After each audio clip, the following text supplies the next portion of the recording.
엄마, 거긴 진짜 가지 마세요. 괜히 보고 마음만 상해요. 아들이 그 말을 했을 때 저는 가슴 어딘가가 서늘해졌습니다. 무책임한 남편과 62의 황혼이혼을 했습니다. 지금은 작은 원룸에서 새벽 청소 일을 하며 혼자 살고 있습니다.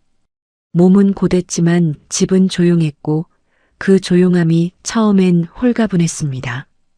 그런데 독감으로 며칠을 앓고 나니 마음이 흔들리기 시작했습니다.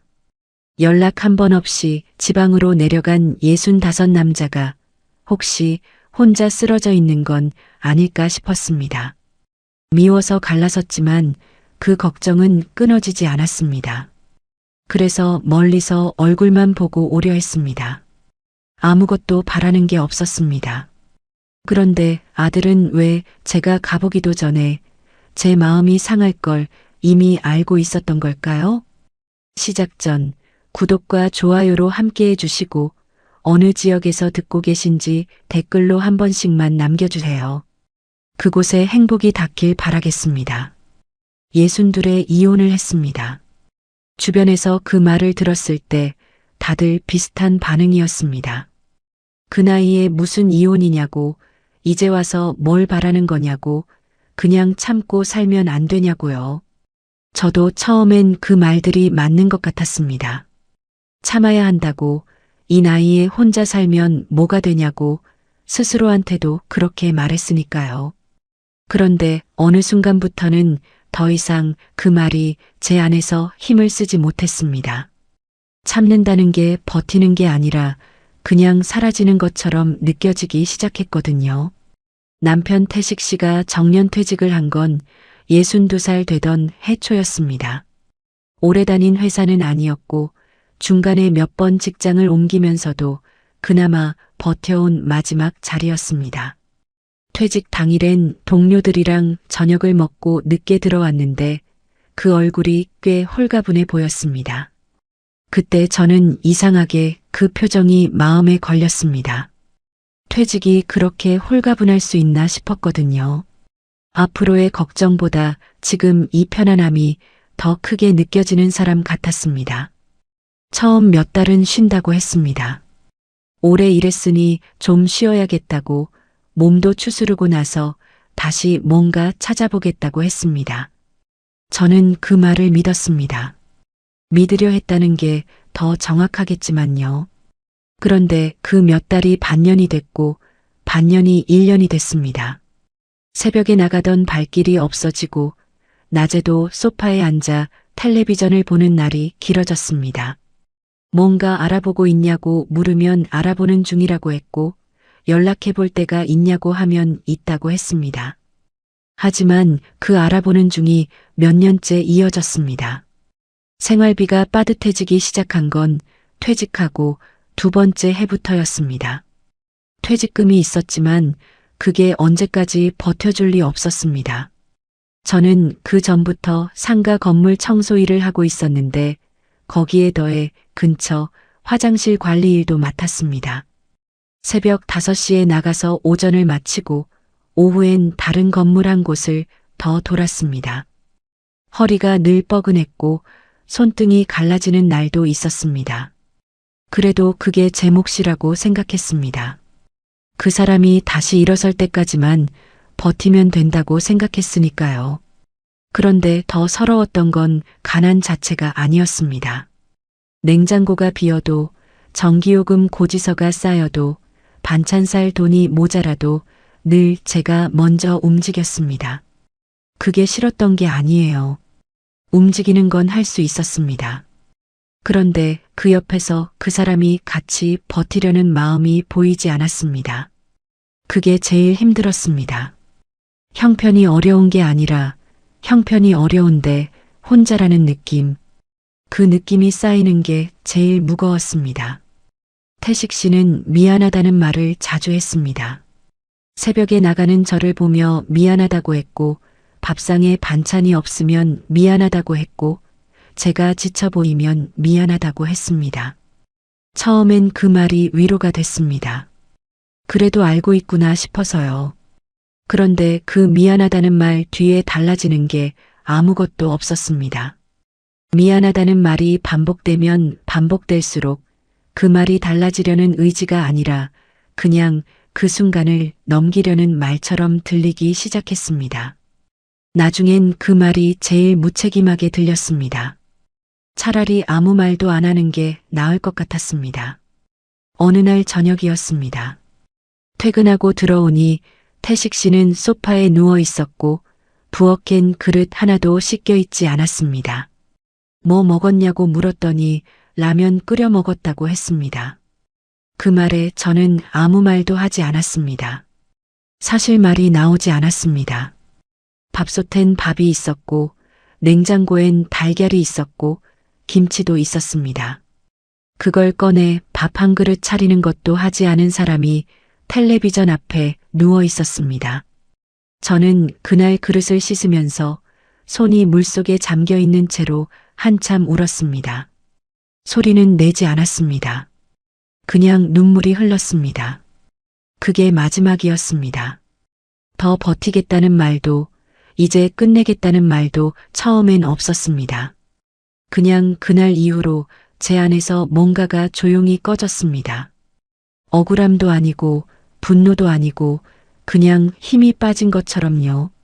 몇 주가 지나고 나서야 저는 태식 씨한테 말했습니다. 우리 이제 그만하자고. 태식 씨는 한참 말이 없었습니다. 붙잡지도 않았습니다. 그냥 알겠다고 했습니다. 그 대답이 또 한 번 심장을 헛디디게 했지만 저는 그 순간 더 이상 흔들리지 않으려 했습니다. 재산이라고 해봐야 나눌 것도 별로 없었습니다.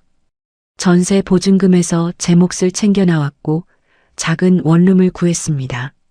짐을 옮기는 날 태식 씨는 거실에 서서 저를 바라봤습니다. 뭔가 말하려는 것 같았는데 끝내 아무 말도 하지 않았습니다.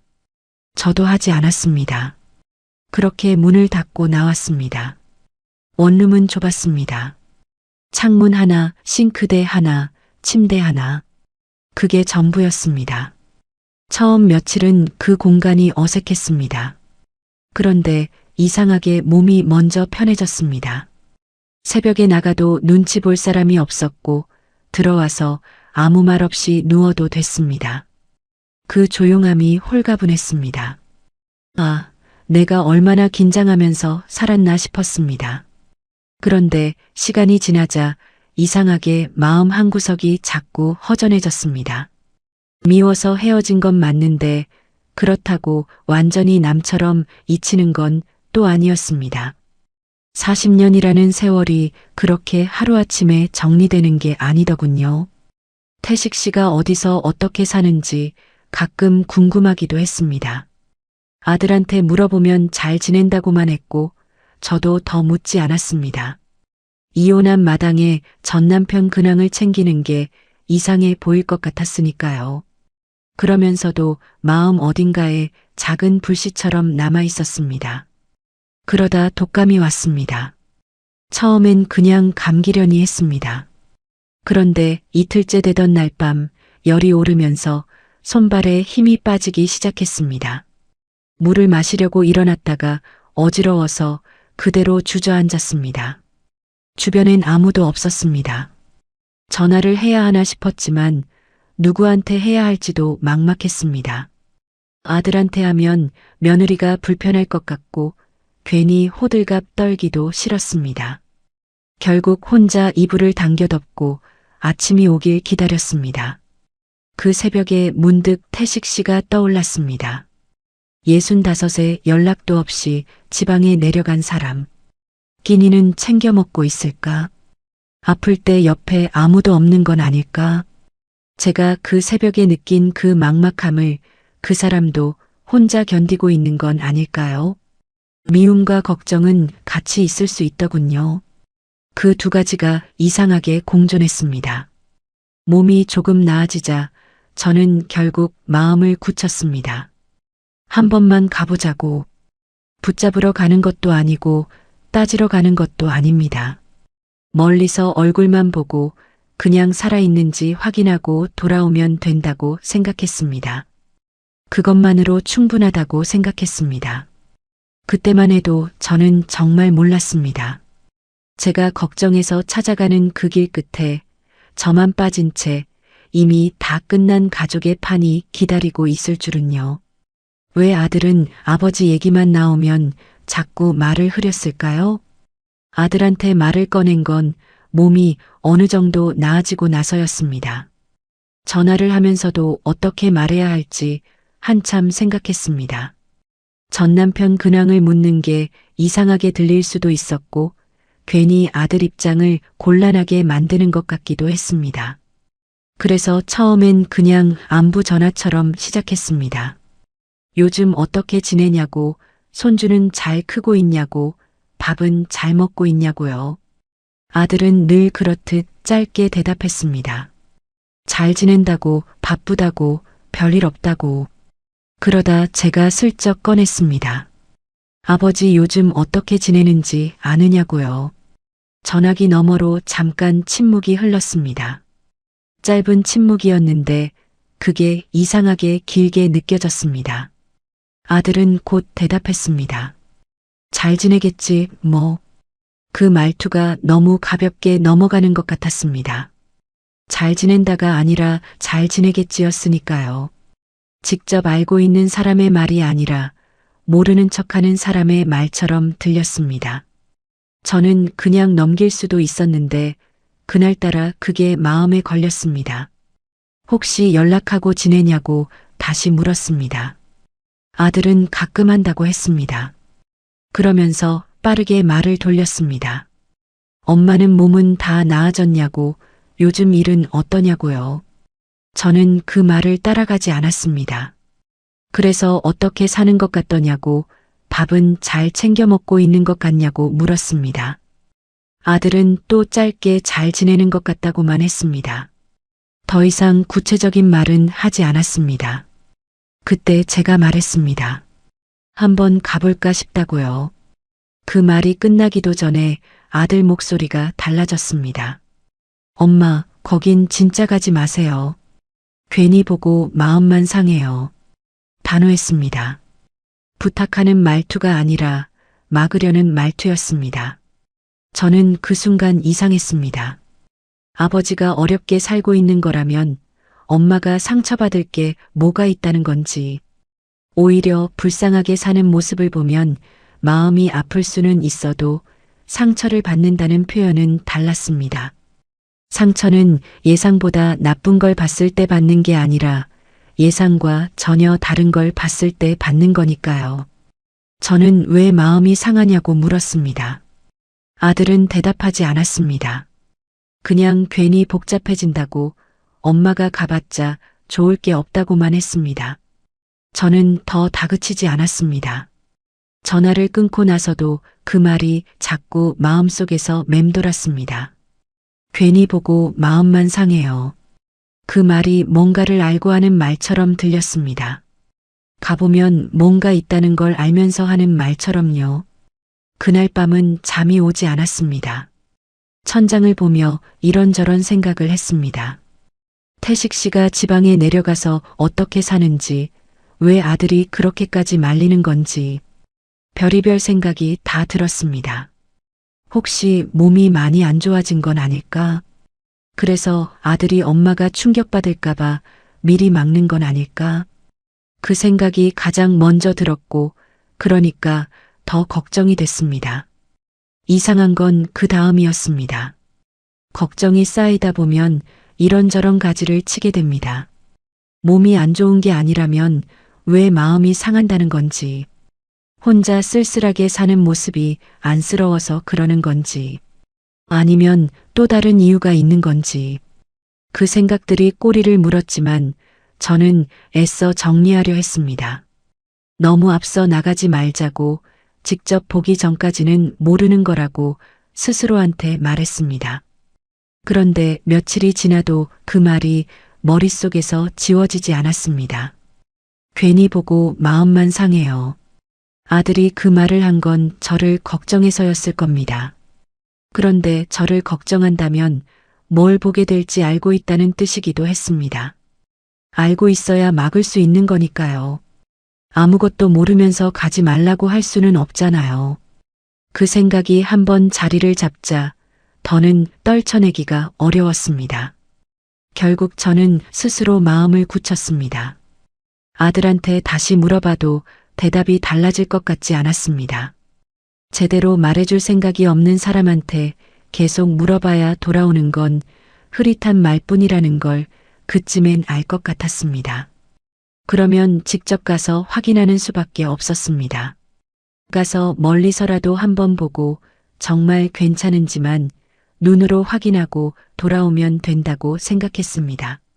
쉬는 날 새벽 첫 차를 타기로 했습니다. 아들한테는 따로 말하지 않았습니다. 말하면 또 말릴게 뻔했고 이번만큼은 제 마음을 스스로 확인하고 싶었습니다. 태식 씨가 있는 곳 주소는 이혼 서류를 정리하면서 남겨뒀던 연락처를 통해 어렵지 않게 찾을 수 있었습니다. 지방 소도시였습니다. 버스로 2시간 넘게 걸리는 곳이었습니다. 가는 날 아침 저는 새벽 4시 반에 일어났습니다. 세수를 하고 간단하게 준비를 했습니다. 특별히 차려입진 않았습니다. 뭔가 기대를 갖고 가는 게 아니었으니까요. 오래된 바람막이를 걸치고 작은 가방 하나만 들었습니다. 버스 터미널까지 걸어가면서 이른 새벽 공기가 차게 느껴졌습니다. 거리엔 사람도 없었고 가게들도 다 닫혀 있었습니다. 그 조용한 길을 걸으면서 저는 속으로 계속 되뇌었습니다. 그냥 보고만 오는 거다. 아무것도 바라는 게 없다. 그냥 살아있는지만 보고 오는 거다. 터미널에서 첫 차를 탔습니다. 자리에 앉으니 새벽 피곤함이 몰려왔지만 잠이 오지는 않았습니다. 창밖으로 어두운 도로가 지나갔고 가로등 불빛이 창문에 번졌습니다. 버스 안엔 저 말고도 몇 명이 있었는데 다들 고개를 숙이거나 눈을 감고 있었습니다. 저만 그 어둠 속에서 눈을 뜨고 있는 것 같았습니다. 가는 내내 제 머릿속에 떠오른 건 하나였습니다. 낡은 집, 불 꺼진 방, 텅 빈 부엌, 약봉지 몇 개. 저는 정말 그런 모습을 예상하고 갔습니다. 혼자 지방에 내려간 65 남자가 연락도 끊고 누구 도움도 없이 살고 있다면 그 정도가 맞는 것 같았습니다. 어쩌면 집안이 엉망이거나 냉장고가 비어 있거나 얼굴이 많이 수척해졌을지도 모른다고 생각했습니다. 그래도 괜찮다고 했습니다. 그 모습을 보고 오면 제 걱정이 끝날 것 같았습니다. 거기까지만이라고 생각했습니다. 버스를 2번 갈아탔습니다. 2번째 버스에서 내리니 읍내였습니다. 거기서 다시 택시를 잡아야 했습니다. 택시 기사한테 주소를 보여주니 바로 알더군요.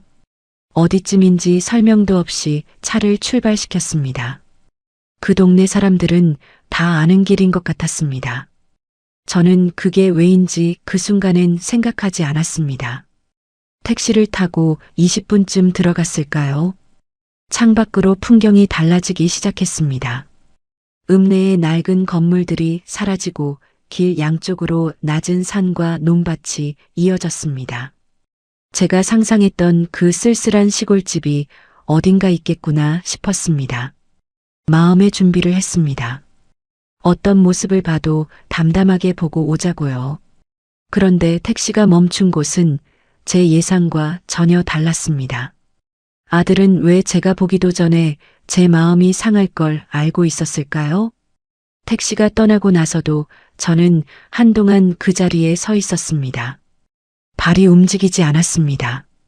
움직이려는 마음이 없었던 게 아니라 눈앞에 있는 게 너무 낯설어서 몸이 먼저 굳어버렸습니다. 제가 2시간 넘게 버스를 타고 택시까지 갈아타며 찾아온 곳이 이 집이 맞나 싶었습니다. 주소를 다시 확인했습니다. 틀리지 않았습니다. 언덕 아래로 내려다 보이는 그 집은 제가 상상했던 것과 하나도 닮지 않았습니다. 낡고 어두운 집을 생각했습니다. 불도 잘 안 켜진 방 마당엔 자풀이 자라고 현관 앞엔 신발 한 켤레만 덩그러니 노인 그런 집. 65에 혼자 지방으로 내려간 사람이라면 그 정도가 맞는 것 같았습니다. 그런데 눈앞에 있는 건 달랐습니다. 마당 한쪽엔 작은 텃밭이 반듯하게 정리돼 있었고 울타리를 따라 화분들이 줄지어 놓여 있었습니다. 그 화분들이 마구 늘어놓은 게 아니라 누가 공들여 배치한 것처럼 가지런했습니다. 집 외벽도 깨끗했고 지붕도 낡아 보이지 않았습니다. 오래 살아온 사람의 집이 아니라 새로 단장한 사람의 집처럼 보였습니다. 그때 대문 안쪽에서 인기척이 났습니다. 호스를 손에 든 사람이 마당을 가로질러 걸어오고 있었습니다. 처음엔 역광 때문에 얼굴이 잘 안 보였습니다. 그런데 몇 발짝 더 다가오던 그 사람이 고개를 드는 순간 저는 숨이 턱 막혔습니다. 태식 씨였습니다. 분명 그 사람인데, 분명 제가 40년을 함께 산 사람인데 낯설었습니다.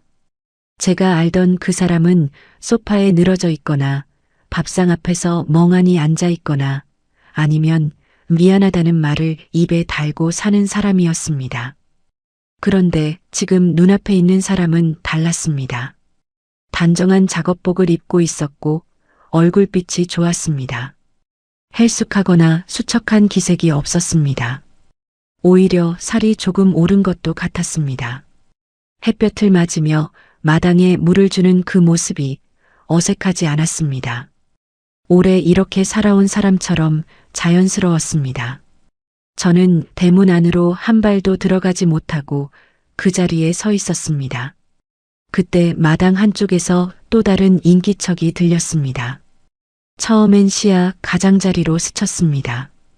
텃밭 옆에 쪼그려 앉아 무언가를 다듬고 있는 사람이 있었습니다. 상추 같은 걸 뜯고 있는 것 같았습니다. 여자였습니다. 50대 후반쯤 돼 보였고 머리를 단정하게 묶고 있었습니다. 그 여자가 태식 씨 쪽을 향해 자연스럽게 일어서더니 두 마디 세 마디 말을 건넸습니다. 태식 씨도 호스를 내리며 대답했습니다. 저는 그 말이 들리지 않았습니다. 너무 멀었고 귀가 먹먹했습니다. 그런데 그 둘 사이의 거리가, 그 움직임이, 그 눈빛의 방향이 다 말해주고 있었습니다. 오래 함께 산 사람들의 몸짓이었습니다. 서로를 향해 몸을 돌리는 방식, 말을 주고받는 속도, 상대가 움직이면 자연스럽게 공간을 내어주는 그 흐름. 낯선 두 사람이 어색하게 만들어내는 관계가 아니었습니다. 이미 서로의 자리를 알고 있는 사람들이었습니다. 저는 그걸 보는 순간 다리에 힘이 빠졌습니다. 어디 기댈 데도 없는 길가에 서서 그냥 그 자리에 못 박힌 것처럼 있었습니다. 들어갈 수가 없었습니다. 들어가서 뭘 어떻게 해야 할지도 몰랐고 들어갔다가 어떤 말이 오갈지도 몰랐습니다. 무엇보다도 그 집 안으로 발을 들이는 순간 제가 예상하지 못한 무언가를 전부 마주하게 될 것 같았습니다. 몸이 그걸 알고 있었습니다. 그래서 발이 움직이지 않았습니다. 저는 결국 그 자리에서 돌아섰습니다. 언덕을 내려가다 보니 길 아래에 작은 슈퍼가 있었습니다. 간판도 없는 작은 가게였는데 유리문에 과자 봉지와 음료 광고가 붙어 있었습니다. 저는 거기로 들어갔습니다. 혹시 제가 잘못 본 게 아닐까 싶었습니다. 아니면 그 집사람이 태식 씨가 맞는지 다시 한번 확인하고 싶었는지도 모릅니다. 물 한 병을 집어들고 계산을 하면서 저는 주인한테 조심스럽게 물었습니다.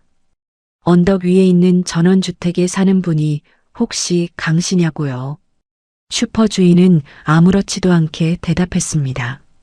아, 강 사장님 댁 찾으세요? 아들 네 식구도 자주 와요. 주말엔 손주 뛰노는 소리가 얼마나 크게 들리는데요. 저는 그 말을 듣는 순간 심장이 아래로 쑥 내려앉는 것 같았습니다. 아들 네 식구도 자주 온다고요. 주말엔 손주 뛰노는 소리가 들린다고요. 저는 물 한 병을 손에 쥔 채 슈퍼 문 앞에 서 있었습니다. 말이 나오지 않았습니다. 슈퍼 주인은 제 표정을 보지 못했는지 아니면 봤어도 신경 쓰지 않았는지 계속 말을 이었습니다. 강 사장님이 여기 오신 지 꽤 됐다고, 동네 어른들이랑도 잘 어울리신다고, 저번 달엔 복지관 행사에도 후원을 하셨다고 했습니다. 저는 그 말들이 귀에 들어오는 것 같으면서도 제대로 들리지 않았습니다. 머릿속에서 자꾸 아까 그 장면이 겹쳤습니다. 마당에서 물을 주던 태식 씨, 그 옆에서 상추를 다듬던 여자, 그 두 사람이 아무렇지도 않게 말을 주고받던 모습. 그리고 슈퍼 주인 말대로라면 그 집에 아들 가족도 자주 드나들고 있었다는 것. 주말엔 손주 소리까지 들린다는 것. 그 집에 제가 없었습니다. 그냥 없는 게 아니었습니다. 처음부터 없었던 것처럼 아예 자리가 없었습니다. 저만 뺀 채로 그 집이 완성돼 있었습니다. 아들도 며느리도 손주도 다 알고 있었고 다 드나들고 있었는데 저만 몰랐습니다. 저만 여기까지 버스를 2번 갈아타고 택시를 타고 언덕을 올라와서 대문 밖에 서 있었습니다. 다리가 풀려서 슈퍼 앞 평상에 잠깐 앉았습니다. 물을 한 모금 마셨는데 넘어가지 않는 것 같았습니다. 눈물이 나올 것 같았지만 나오지 않았습니다. 울기엔 뭔가가 너무 단단하게 막혀 있었습니다. 아직 제대로 실감이 안 됐습니다. 본 것들이 전부 사실로 받아들여지지 않았습니다. 다시 한번 그 집을 올려다봤습니다. 언덕 위로 지붕이 보였습니다. 창문에 빛이 들어와 있었고 마당 한쪽에서 연기 같은 게 올라왔습니다. 밥을 짓는 건지 뭔가를 끓이는 건지 알 수 없었지만 그 집은 살아 있었습니다. 온기가 있었습니다. 분명하게 사람이 사는 집이었습니다. 그것도 혼자 사는 집이 아니라 여럿이 드나드는 집이었습니다. 저는 그냥 혼자 그 온기 밖에 있었습니다. 그 집 현관 앞에 뭐가 있었는지 기억이 났습니다. 택시에서 내려 처음 집을 봤을 때 대문 너머로 현관이 살짝 보였습니다. 현관 앞엔 신발이 있었습니다. 남자 운동화 한 켤레, 그리고 여자 슬리퍼 한 켤레. 가지런히 놓여 있었습니다. 오랫동안 그 자리에 있어 온 것처럼요. 그리고 창문 안쪽으로 뭔가 색깔 있는 것들이 붙어 있었는데 아이 그림 같았습니다. 손주가 그린 그림인지도 몰랐습니다. 그 집은 단순히 둘이 사는 집이 아니었습니다. 누군가 자주 오가는 집이었습니다. 손주 그림이 창문에 붙어 있고 주말이면 아이 뛰는 소리가 들리는 집. 그 집에 아들 가족의 자리도 있었습니다. 저를 빼고 만들어진 자리가요. 버스 시간에 맞춰 일어섰습니다. 다시 올라가서 그 집 문을 두드릴 용기가 없었습니다. 그게 겁이 나서가 아니었습니다. 지금 이 상태로 그 안에 들어가면 제가 감당할 수 있는 것보다 더 많은 걸 보게 될 것 같았습니다. 오늘은 그냥 여기까지만 보고 가자고 했습니다. 대문 밖에서 본 것만으로도 이미 충분히 많은 걸 알게 됐으니까요. 돌아오는 버스 안에서 저는 창밖만 봤습니다. 해가 기울면서 들판이 노랗게 물들고 있었습니다. 그 풍경이 예쁘다는 생각이 들었다가 그 생각이 드는 게 이상하다는 생각이 들었습니다. 지금 이 상황에 풍경이 예쁘다니요. 그런데 그게 또 사람 마음이더군요. 마음이 제일 무너지는 날에도 눈은 여전히 뭔가를 보고 있었습니다. 집에 돌아오니 방이 조용했습니다. 원룸 불을 켜고 가방을 내려놓았습니다. 그 조용함이 오늘따라 달랐습니다. 전엔 그 조용함이 홀가분함이었는데 오늘은 그냥 혼자라는 느낌이었습니다. 딱 그 차이였습니다. 자리에 앉아서 멍하니 있다가 문득 아들 생각이 났습니다. 아들은 그 집을 알고 있었습니다. 자주 드나들고 있었습니다. 손주도 그 마당에서 뛰어놀고 있었습니다. 그런데 저한테는 한마디도 하지 않았습니다. 괜히 보고 마음만 상해요. 그 말 뒤에 이 모든 게 숨어 있었습니다. 아들 가족은 대체 언제부터 그 집을 드나들고 있었던 걸까요? 집에 돌아온 날 밤은 거의 뜬 눈으로 보냈습니다. 누우면 눈이 감길 것 같았는데 막상 이불을 덮으면 아까 그 집이 자꾸 떠올랐습니다. 언덕 아래로 보이던 전원주택, 마당에서 호스를 들고 서 있던 태식 씨, 텃밭 옆에서 상추를 다듬던 그 여자 가지런히 놓여있던 신발 두 켤레. 그 장면들이 눈을 감으면 더 선명하게 떠올랐습니다. 억지로 다른 생각을 해보려 했지만 쉽지 않았습니다. 무엇보다 자꾸 걸리는 건 슈퍼 주인이 했던 말이었습니다. 아들 내 식구도 자주 와요. 주말엔 손주 뛰노는 소리가 얼마나 크게 들리는데요. 그 말이 귓가에서 지워지지 않았습니다. 아들이 알고 있는 것과 모르는 것의 경계가 어디인지 처음부터 다 알고 있었던 건지 아니면 나중에 알게 된 건지 알면서도 숨긴 건지 아니면 말할 타이밍을 못 찾은 건지 그 생각이 돌고 또 돌았습니다. 잠이 든 건지 그냥 눈을 감고 있었던 건지 모를 새벽이 지나고 아침이 됐습니다. 청소일을 나가면서도 머릿속이 무거웠습니다. 손을 움직이면서도 생각은 딴 데 가 있었습니다. 걸레를 짜다가 멍하니 서 있는 적도 있었고 엘리베이터 버튼을 잘못 누른 적도 있었습니다. 몸은 일을 하고 있는데 마음이 따라오지 않는 날이었습니다. 그런 날이 며칠 이어졌습니다. 결국 저는 아들 집에 가보기로 했습니다. 직접 따지러 가는 게 아니었습니다. 그냥 얼굴을 보면 알 것 같았습니다. 말을 안 해도 눈빛에서 뭔가가 보일 것 같았습니다. 제가 그날 본 걸 알고 있는 사람인지 아니면 정말 모르는 사람인지 40년 넘게 아들 얼굴을 봐온 엄마가 그것 하나 못 읽을 리 없었습니다. 주말 오전에 아들 집에 갔습니다. 미리 연락은 했습니다. 손주 보러 간다고만 했습니다. 아들은 오라고 했고 며느리 수진 씨도 반갑게 맞아줬습니다. 겉으로 보기엔 아무것도 달라 보이지 않는 풍경이었습니다. 손주가 뛰어와서 할머니 하고 안겼고 부엌에서 뭔가 끓이는 냄새가 났습니다. 평범한 주말 아침이었습니다. 저도 처음엔 그냥 손주랑 놀았습니다. 블록을 쌓다가 무너뜨리고 그림책을 읽어주고 손주가 가져오는 장난감을 함께 만지작거렸습니다. 아들은 소파에 앉아 휴대폰을 보고 있었고 며느리는 부엌과 거실을 오갔습니다. 표면적으로는 그냥 여느 주말이었습니다. 그러다 냉장고 옆에 붙어 있는 사진 한 장이 눈에 들어왔습니다. 처음엔 그냥 지나쳤습니다. 냉장고에 사진이나 그림이 붙어 있는 건 흔한 일이니까요. 그런데 손주를 안고 부엌 쪽으로 걸어가다가 그 사진이 시야에 다시 들어왔습니다. 저는 그 자리에서 멈췄습니다. 잔디 깔린 마당에서 손주가 작은 삽을 들고 환하게 웃고 있는 사진이었습니다. 환한 햇살 아래 손주 얼굴이 참 밝았습니다. 그런데 사진 뒤쪽 배경에 나무로 만든 데크 난간이 보였습니다. 그 난간의 모양이 낯설지 않았습니다. 제가 그날 언덕 위에서 봤던 그 전원주택의 데크였습니다.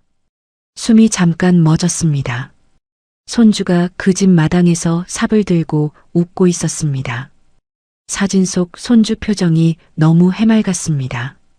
처음 가는 낯선 집에서 노는 아이의 표정이 아니었습니다.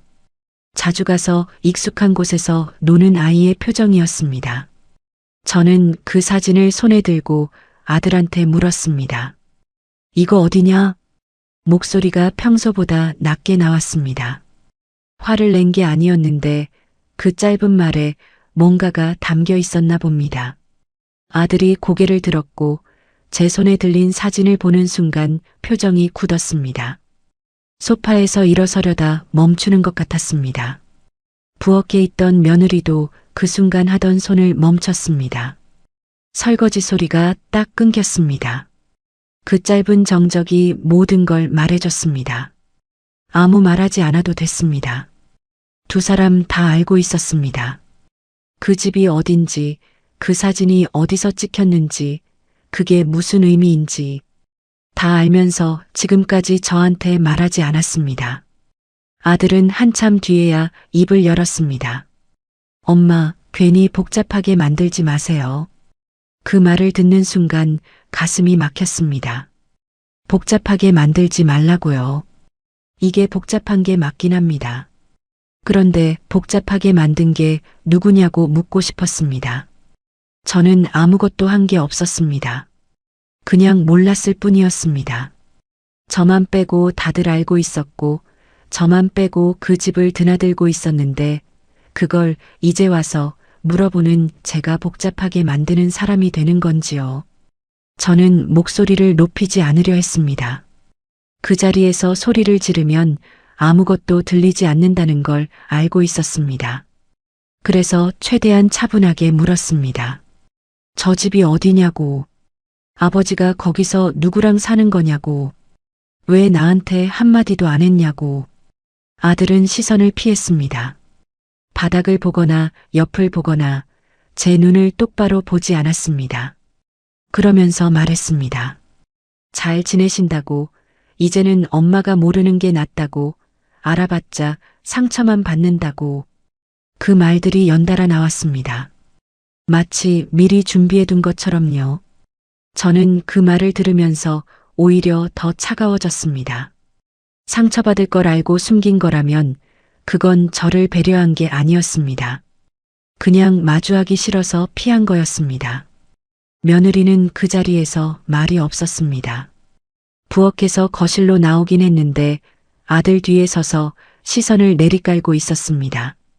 뭔가 알고 있는 표정이었습니다. 그런데 말하지 않으려는 표정이기도 했습니다. 아들과 미리 얘기가 돼 있는 것 같기도 했습니다. 엄마가 물어보면 이렇게 하자고, 이성까지만 말하자고. 며느리 입장에선 시아버지 일이고 시어머니한테 말해봤자 불편해지는 건 자기들이라는 걸 알고 있는 사람의 태도였습니다. 저는 더 다그치지 않았습니다. 어차피 그 자리에서 다 말해줄 사람들이 아니었습니다. 억지로 끌어내봤자 나오는 건 흐릿한 말뿐이고 저만 감정이 더 뒤엉킬 것 같았습니다. 그래서 손주를 한 번 더 안아주고 밥을 간단히 먹고 일어섰습니다. 아들은 배웅하러 나오면서 조심스럽게 말했습니다. 엄마, 아버지 일은 그냥 내버려 두는 게 낫다고요. 그 말이 오히려 마음에 박혔습니다. 내버려 두라는 말은 이미 다 정리가 됐다는 말이었습니다. 제가 끼어들 자리가 없다는 말이었습니다. 아들이 말하지 않아도 그 집의 윤곽이 점점 선명해지고 있었습니다. 태식 씨 곁에 이미 누군가가 있고 그 누군가와 아들 가족도 이미 관계가 생겨 있다는 것. 저만 그 바깥에 있다는 것. 집에 돌아오는 버스 안에서 저는 손주 사진을 자꾸 떠올렸습니다. 그 해맑게 웃는 얼굴이 자꾸 눈에 밟혔습니다. 손주가 잘못한 건 아무것도 없었습니다. 그 아이는 그냥 마당에서 신나게 뛰어놀았을 뿐이었습니다. 그런데 그 웃음이 왜 그렇게 마음을 아프게 하는지 모르겠었습니다. 제가 한 번도 가보지 못한 그 마당에서 저를 빼고 다 함께 있었다는 게 자꾸 마음속에서 무언가를 건드렸습니다. 나중에 생각해 보니 더 이상했습니다. 아들이 저를 말렸던 이유가 단순히 제가 상처받을까 봐가 아니었습니다. 그 집의 질서를 깨고 싶지 않아서였습니다. 이미 그 집안에 아들 가족의 자리가 만들어져 있었고 제가 그 집을 알게 되는 순간 그 질서가 흔들릴 것 같아서 막고 있었던 것 같았습니다. 저를 배려한 게 아니라 자기들이 편한 쪽으로 저를 바깥에 두고 싶었던 거였습니다. 그 판단이 틀렸다고 단정 짓기도 어려웠습니다. 아들 입장에서 어떤 선택이 맞는지는 저도 몰랐습니다. 그런데 그 선택이 저한테는 너무 아팠습니다. 원룸에 들어와 불을 켰습니다. 혼자 밥을 차려 먹고 설거지를 하고 침대에 앉았습니다. 그날따라 방이 더 좁아 보였습니다. 작은 창문으로 어두운 하늘이 보였습니다. 저는 그 하늘을 보면서 생각했습니다. 내가 이 결혼을 유지하는 동안 잃은 것들, 이혼하고 나서 새로 얻은 것들, 그리고 내가 알지도 못하는 사이에 이미 정리돼 버린 것들, 그리고 그것보다 더 모욕적인 일이 얼마 지나지 않아 공개된 자리에서 벌어졌습니다. 그들은 왜 저를 가족이 아닌 불편한 사람처럼 숨기려 했을까요? 그 일이 있고 나서 며칠이 지났습니다. 아들 집에서 돌아온 뒤로 저는 일부러 더 바쁘게 움직이려 했습니다. 새벽에 일찍 나가고 청소가 끝나면 다른 일거리가 없나 찾아보고 집에 돌아와서도 뭔가 손을 움직이고 있으려 했습니다. 가만히 앉아 있으면 생각이 많아지고 생각이 많아지면 또 그 집이 떠오를 것 같았습니다. 그래서 몸을 쉬지 않으려 했습니다. 그게 그때 제가 할 수 있는 유일한 방법이었습니다. 그러던 어느 날 오전이었습니다. 제가 청소를 맡고 있는 상가 건물 1층 로비에 뭔가 준비가 한창이었습니다. 접이식 테이블이 들어오고 현수막을 거는 사람들이 있었고 안쪽으로 의자들이 줄지어 세워지고 있었습니다. 지역 복지재단에서 여는 소규모 감사 행사 같았습니다. 저는 청소 구역이 겹치지 않게 옆쪽으로 비켜서 일을 마저 하려 했습니다. 그때 입구 쪽에 걸린 배너가 눈에 들어왔습니다. 처음엔 그냥 지나쳤습니다. 행사 배너를 굳이 읽을 이유가 없었으니까요. 그런데 발걸음이 저절로 멈췄습니다. 배너 한쪽에 후원자 명단이 적혀 있었는데 그 안에서 낯익은 이름 3글자가 눈에 박혔습니다. 강태식? 저는 그 이름을 보고 한참을 그 자리에 서 있었습니다. 걸레를 손에 쥔 채로 배너 앞에 서서 그 이름을 몇 번이고 다시 읽었습니다. 틀리지 않았습니다. 분명히 강태식이었습니다.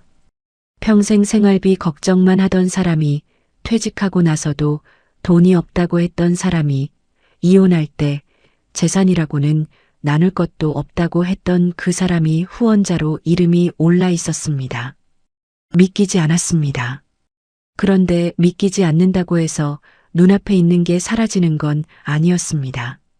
저는 잠깐 멍하니 서 있다가 행사장 안쪽을 힐끗 들여다봤습니다. 단지 확인하려는 마음이었습니다.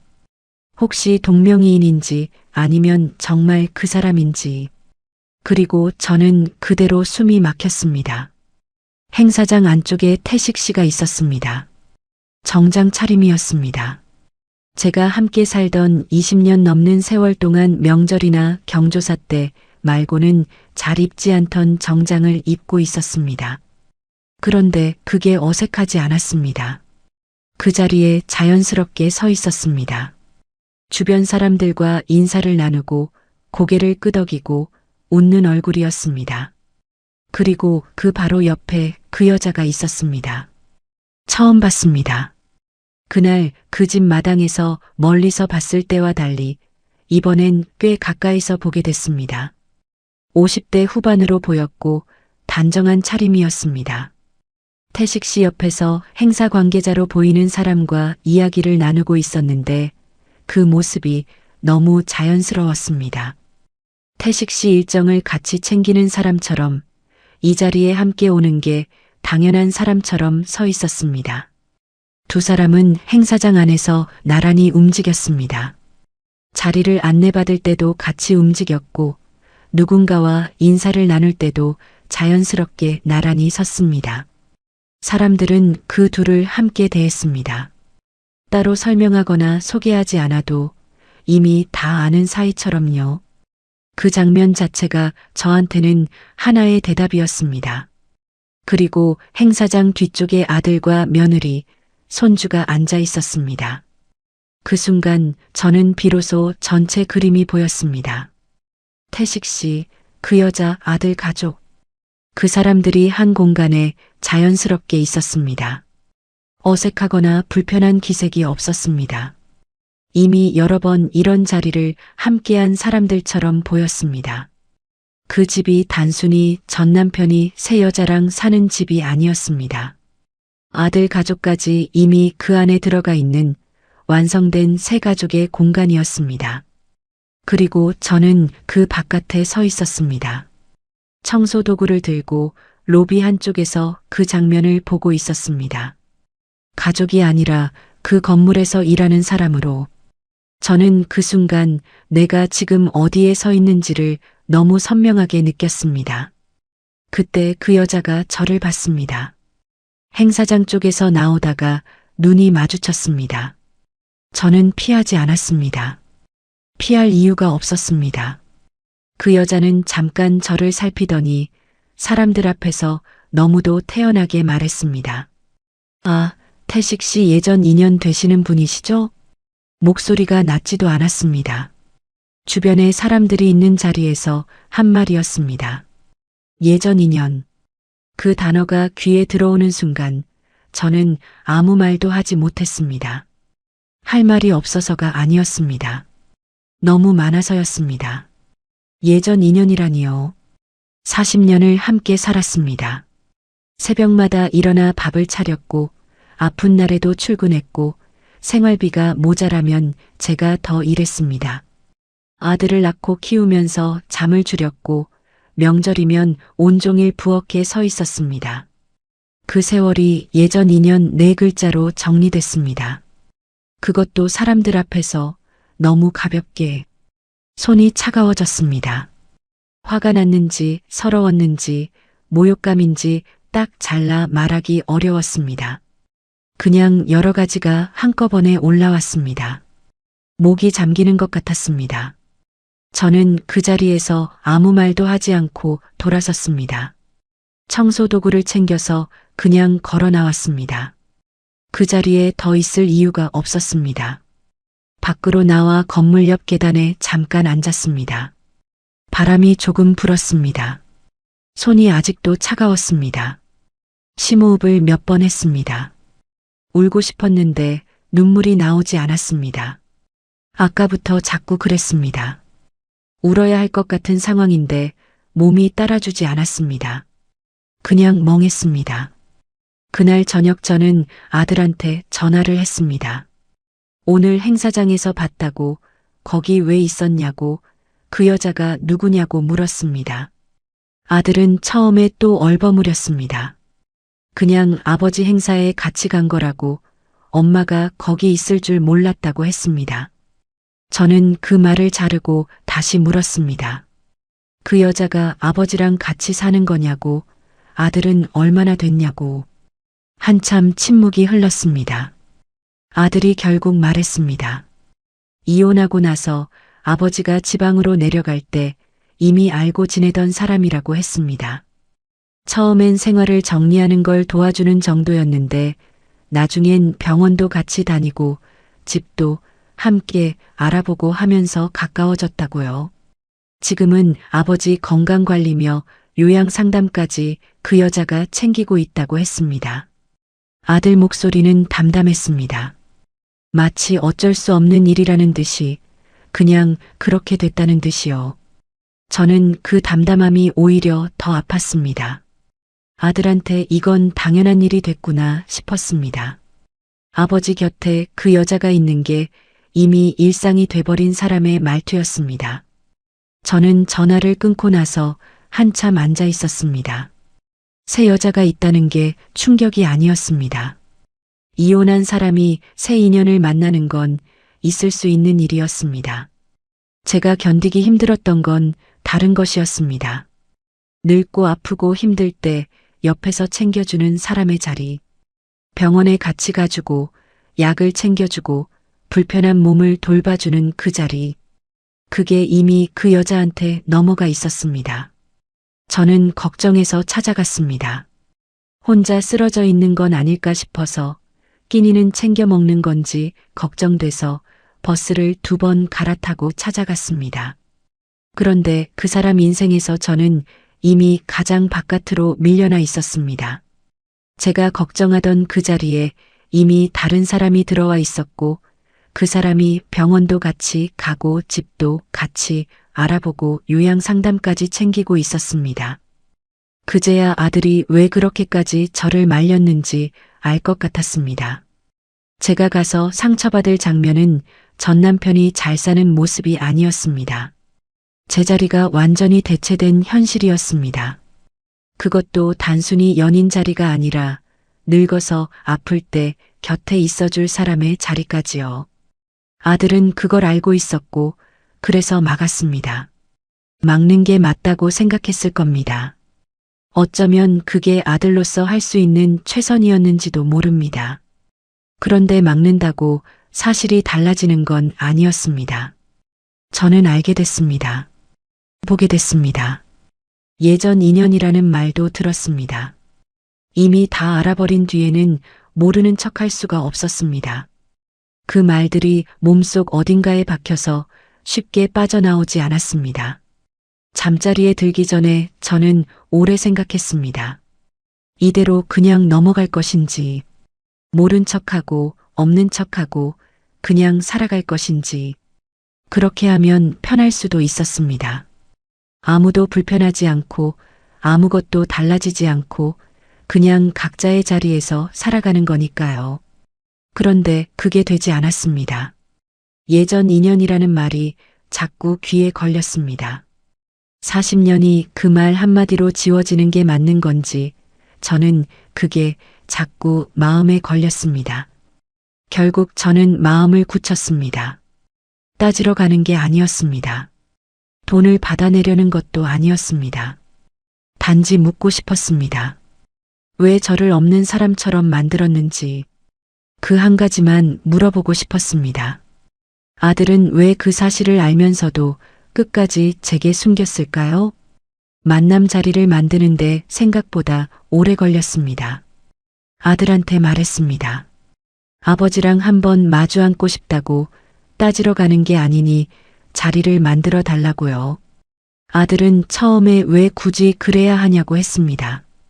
이제 와서 만나봤자 뭐가 달라지냐고 서로 상처만 더 받는 거 아니냐고 했습니다.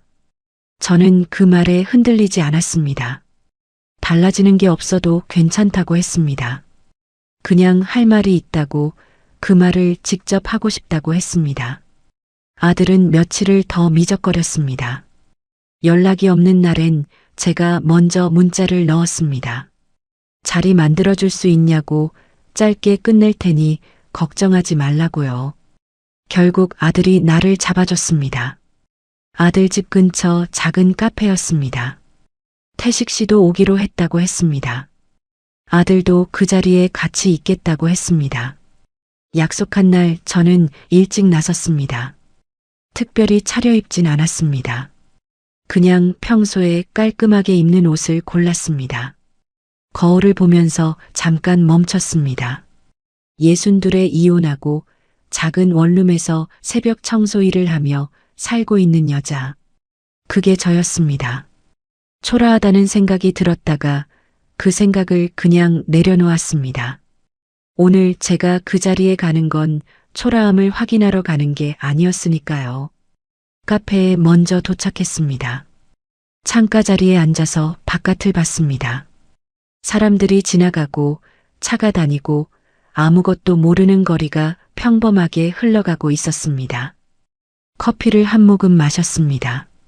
손이 떨리진 않았습니다. 생각보다 마음이 고요했습니다. 태식 씨가 먼저 들어왔습니다. 아들이 옆에 있었습니다. 태식 씨는 저를 보더니 잠깐 멈칫했습니다. 그러고는 자리에 앉았습니다. 아들도 맞은편에 앉았습니다. 셋이 테이블 하나를 두고 앉으니 공기가 무거워졌습니다. 아무도 먼저 말을 꺼내지 않았습니다.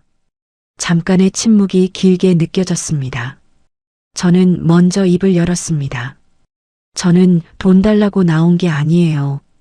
왜 저를 없는 사람처럼 만들었는지 그걸 묻는 거예요. 목소리가 생각보다 차분하게 나왔습니다. 떨릴 것 같았는데 그렇지 않았습니다. 그 말을 꺼내기까지 며칠을 혼자 되뇌었기 때문인지 아니면 이미 너무 많은 걸 겪어서 감각이 무뎌진 건지 모르겠습니다. 그냥 그 말이 나왔습니다. 카페 안이 조용해졌습니다. 태식 씨는 테이블 위에 올려놓은 손을 내려다봤습니다. 아들은 시선을 창밖으로 돌렸습니다. 저는 그 침묵을 깨지 않고 기다렸습니다. 서두를 이유가 없었습니다. 태식 씨가 먼저 말했습니다. 미안하다고 했습니다. 자기도 새로 살 길을 찾다 보니 그렇게 됐다고, 선혜 씨가 현실적으로 많이 도와줘서 가까워졌다고 했습니다. 말투가 낮았습니다.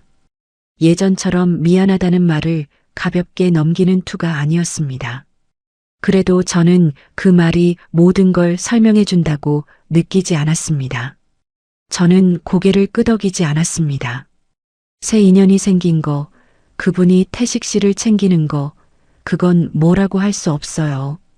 이혼한 사람이니까요. 그런데 저는 그게 아니에요. 말을 잠깐 멈췄습니다. 어떻게 이어가야 할지 머릿속으로 정리하면서요. 저만 빼고 다 알고 있었던 것. 아들 가족까지 그 집을 드나들면서 저한테는 끝까지 숨긴 것. 사람들 앞에서 저를 예전 인연이라고 정리해버린 것. 그건 달라요. 태식 씨는 고개를 숙였습니다. 아들은 그제야 창밖에서 시선을 걷었습니다. 저와 눈이 마주쳤는데 뭔가 할 말이 있는 것 같은 얼굴이었습니다. 잠시 후 아들이 천천히 입을 열었습니다. 엄마가 늘 강한 줄 알았다고 했습니다. 이런 현실을 알게 되면 분명 크게 화를 낼 것 같았다고, 그러면 관계가 다 복잡해질 것 같아서 피하고 숨겼다고 했습니다. 그러면서 목이 조금 잠기는 것 같았습니다. 이제는 엄마가 왜 그렇게 아플 수밖에 없었는지 조금은 알겠다고 했습니다. 그 말을 듣는데 오히려 허탈했습니다. 강해 보인다는 이유로 제 마음은 없는 사람 취급을 받은 거였으니까요. 강하다는 말이 무적이라는 말은 아니었습니다. 새벽에 혼자 일어나서 청소 나가고, 아파도 쉬지 않고, 생활비 모자라면 더 벌러 나가고, 그러면서도 가족한테 내색 안 하고 버텼던 게 강한 거라면 그 강함 덕분에 제 마음은 안 물어봐도 되는 마음이 됐던 겁니다. 그게 제일 서러웠습니다. 저는 잠깐 숨을 고르고 나서 다시 말했습니다. 나는 그 사람이 잘 사는 게 억울한 게 아니에요. 잘 살면 잘 사는 거지. 그걸 배 아파하러 여기 온 게 아니에요. 내가 힘든 건 내가 걱정하면서 찾아간 사이에 나만 빠진 채로 가족의 판이 다시 짜여 있었다는 거예요. 그게 견디기 힘들었어요. 말하면서 목이 약간 잠겼습니다. 그래도 끝까지 말했습니다. 사람들 앞에서 예전 인연이라는 말, 그거 들었을 때 저 진짜 아무 말도 못했어요. 40년이 그 한마디였으니까요. 태식 씨가 눈을 감았습니다. 잠시 후 다시 눈을 뜨면서 고개를 숙였습니다. 정말 미안하다고 했습니다. 그 말투는 예전과 달랐습니다. 예전엔 그 미안하다는 말이 그 순간을 넘기는 방패처럼 느껴졌는데 이날은 달랐습니다. 그렇다고 그 말이 모든 걸 되돌리는 건 아니었습니다. 되돌릴 수 있는 것들이 아니었으니까요. 그래도 그 말은 이전과 결이 달랐습니다. 아들도 고개를 숙였습니다. 저는 그 자리에서 더 이상 감정을 풀어놓지 않았습니다. 할 만큼 했다고 생각했습니다. 울거나 소리치거나 하지 않았습니다. 그냥 할 말을 했습니다.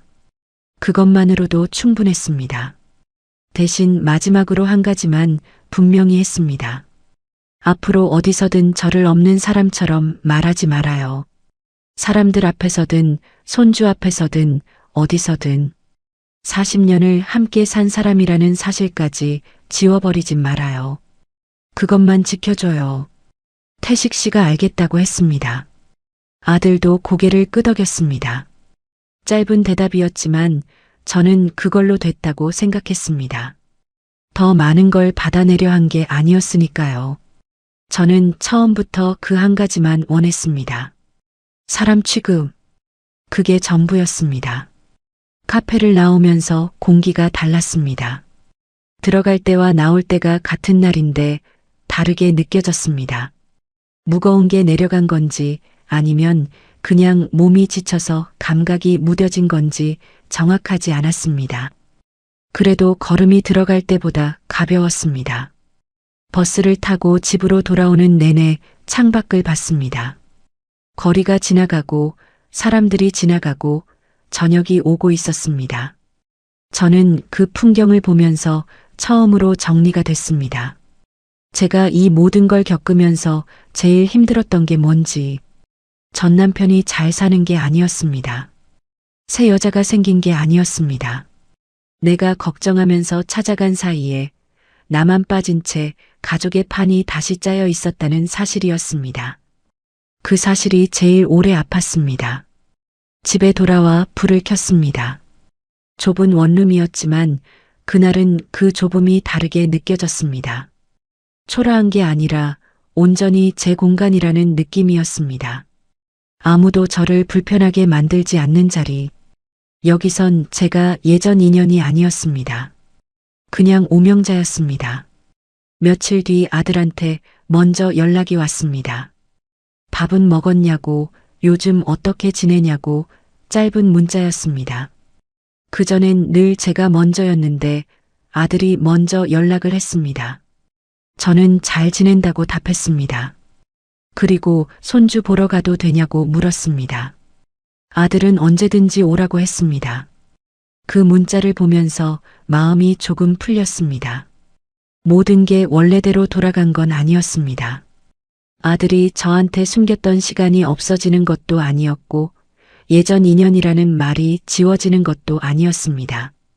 그래도 적어도 제 마음이 혼자만의 오해로 남겨지진 않았습니다. 그걸로 충분했습니다. 저는 그날 이후로 한 가지를 바꿨습니다. 누구의 안부를 먼저 걱정하느라 제 마음을 소모하지 않기로 했습니다. 걱정은 관계가 남아있는 사람한테 쓰는 것이지 저를 조용히 지워놓고 알리지 않은 사람한테 바칠 건 아니라는 걸 이제는 알았습니다. 그 깨달음이 화가 난 뒤에 온 게 아니라 다 겪고 나서 조용히 왔다는 게 다행이었습니다. 새벽에 청소 나가는 발걸음은 여전히 무거웠습니다. 허리도 뻐근했고 손등도 겨울이면 갈라졌습니다. 달라진 게 없었습니다. 그런데 이상하게 그 무거움이 전과 같지 않았습니다. 예전엔 그 새벽 발걸음이 어쩔 수 없이 나서는 발걸음이었다면 지금은 그냥 제 발걸음이었습니다. 누구 눈치를 보며 나서는 게 아니라 제가 사는 방식으로 나서는 발걸음이었습니다. 그 차이가 작은 것 같아도 저한테는 컸습니다. 가족한테서 밀려난 것 같아도 내 자리를 끝까지 말해주는 사람은 결국 나 자신뿐이었습니다. 그리고 저는 이제 그 사실을 압니다. 끝까지 들어주셔서 감사합니다. 구독과 좋아요는 다음 이야기를 이어갈 힘이 됩니다.